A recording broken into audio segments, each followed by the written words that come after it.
Kabombo, ngayon nandito tayo sa City Government of Coronadal. Makakausap natin ang focal person ng Pasko Coronadal 2025, Sir Ian Keith Parcon. Sir, good morning.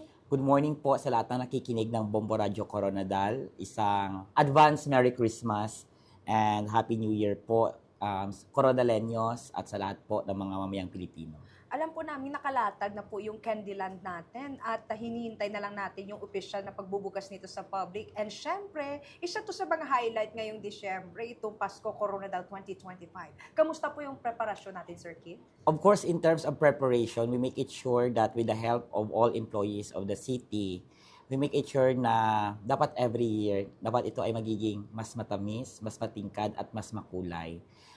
Siguro when I rate it from 1 to 10, nasa 8 na po tayo. Pero the pressure is on because 6 days more to go po. Mag-o-open na po, which is officially on December 8 will be the official launching of the Pasko Coronadal and the lighting of our Candyland. Opo. I-confirm ko lang, Candyland po yung tema natin. Yes po. Kaya po na may 20 feet po dyan na Yeah. Christmas tree na puno po ng teddy bear. Sino pong, kaninong idea po to? It is the idea of our city CGSO headed by Ma'am Gemma Amor, and of course it was visualized by our local designer which is Sir J.M. La Vega. Opo. Magkano po yung budget dito, Sir Keith? We have separated budgets for the structure only, at the same time separated budget for the programs every night.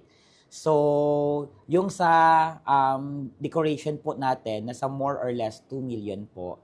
And then sa whole preparation naman po, monthly, ay for the whole, from December 8, and then 19 to 24, nasa 1 million naman po for various competitions and events. Overall po, meron tayong 3 million. 3 million, more or less.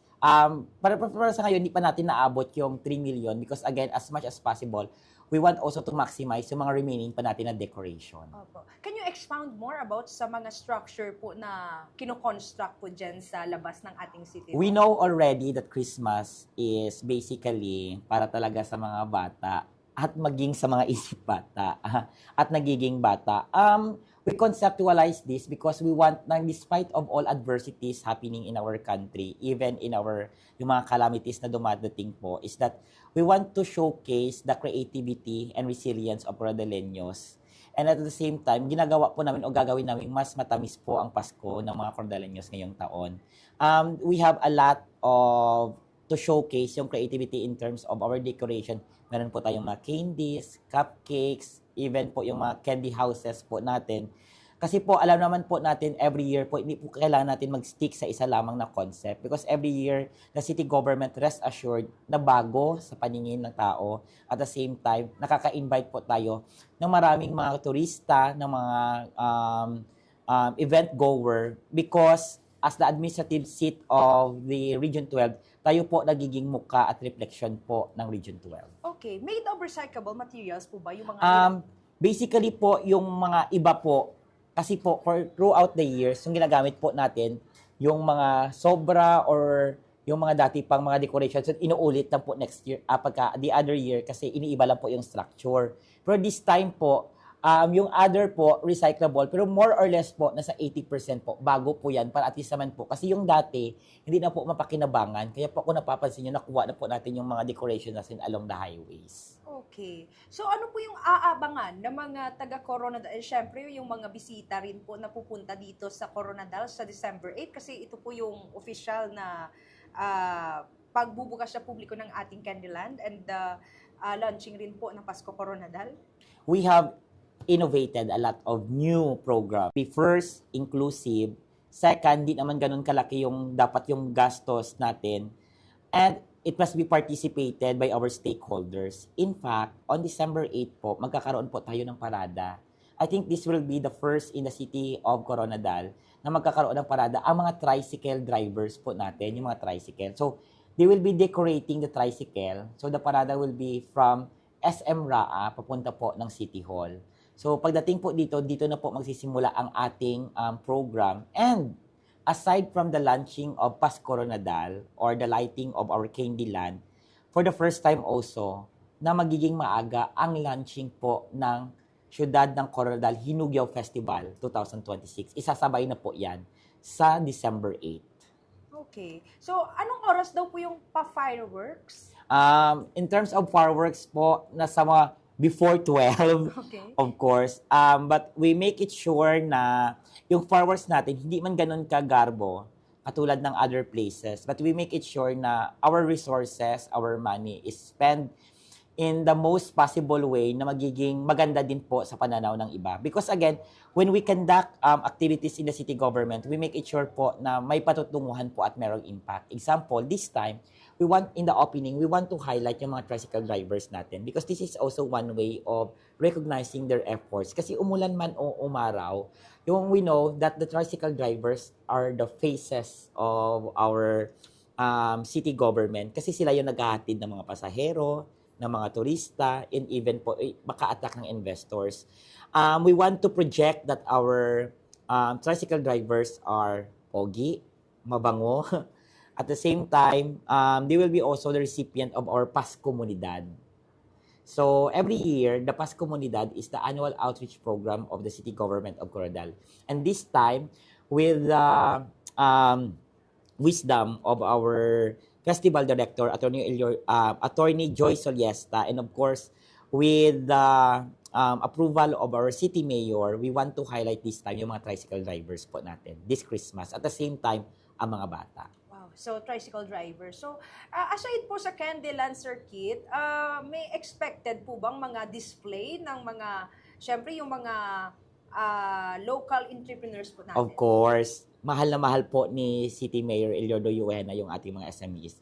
In fact, starting also on December 8, we'll be showcasing yung mga maliliit nating mga entrepreneurs that will be showcasing their products and even their services sa gilid po ng ating City Hall grounds. Wow. Talagang dadagsain talaga. Yeah. And then, aside from that, paunahan ko na lang din and to invite public that starting also December 26, yung mga other SMEs naman po natin, magsisimula naman po sila ng kanilang display doon naman po sa Alunan Avenue hanggang katapusan na po ng ating Hinuyaw Festival. Wow, okay. So may pa-advance po na. Pa-advance po. Kasi this time, we will make it sure na mas maaga po yung preparation natin. Kaya, 2 months ago, we have brainstormed na po of the various events and competitions po for Pasko Nadal. Example, since it's Pasko Nadal, and December 8, yan po yung opening natin. Okay? So, tricycle drivers po yung competition natin sa most decorated tricycles and the most number of participating todas.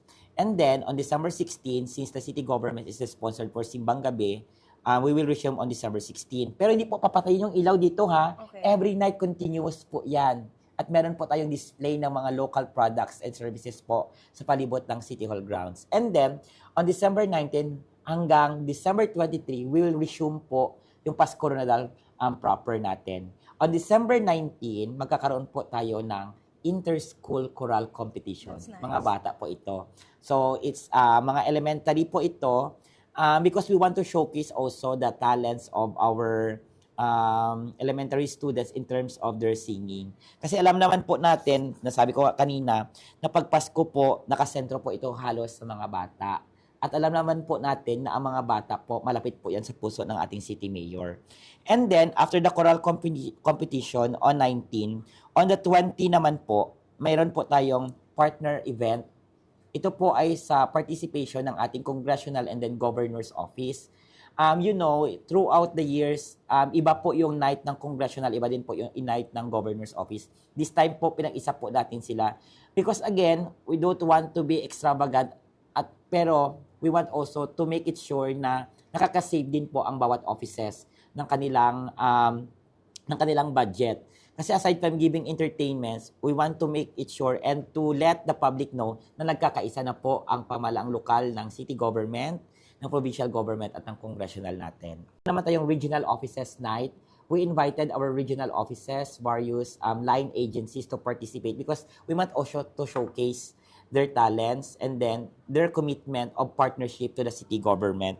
And on December 22nd, we'll be handling our PAS Comunidad. That's the annual community outreach of the city. In the morning, we'll be giving hygiene kits and then grocery items to our tricycle drivers.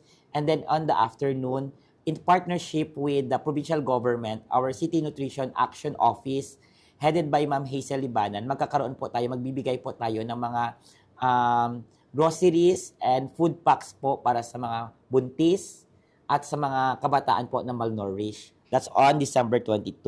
And on December 23, the last day of Pasko Coronadal will be our closing ceremonies on which this time, ang i-highlight naman po natin is yung intercommercial decorated lechon.